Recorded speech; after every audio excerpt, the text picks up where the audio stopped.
So we're here today for the first in-person meeting of the Zero Emission Enterprise Network, or Z Network as we're calling it. We weren't really connected as a group of people, and we could do more if we brought ourselves together to discuss what we were doing and to try and connect ourselves also to policy. We created the Z Network because we were aware that although a few of us knew each other, it's a very wide multidisciplinary field. We really did need to collaborate more closely. Z Network is fantastic because for the first time it really brings a very diverse group of UK-based researchers together. So there are people from business schools, there are people who specialise in climate and energy research, and before we haven't really had a platform to talk, so it's fantastic to come together and share kind of what we think of as research priorities and challenges.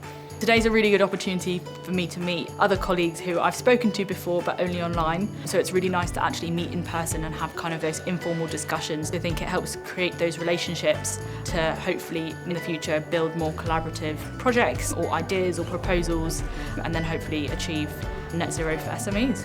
SMEs make up a massive part of the business sector, global economy, and they're a huge part that have been largely neglected in policy and research. So I think it's really important that we gain a better understanding for helping SMEs to decarbonise and to meet our net zero objectives.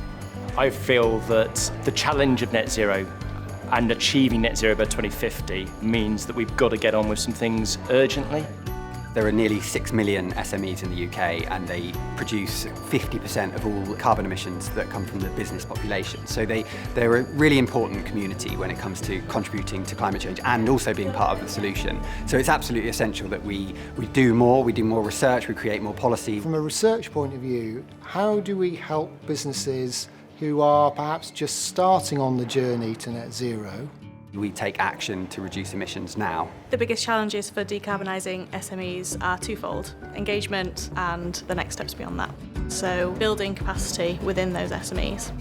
SMEs don't have the funding to implement projects and initiatives, and SMEs do not have the skills and knowledge to do things because sustainability and carbon management can be quite complex. So in-house capacity is missing. So we need to step up, find solutions to support SMEs in their net zero transition. The target deadlines for 2050 are absolutely hurtling towards us, but most SMEs have no idea what that moving target actually means for them. Once companies can understand what their actual output is, then they can start to realise and develop strategies on reducing carbon emissions.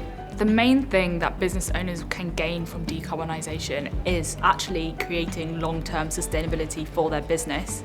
So not just thinking about the environment and reducing carbon emissions, but creating a financially sustainable business into the long term, and actually embedding decarbonisation in their core business values can help them achieve that kind of long-term sustainability.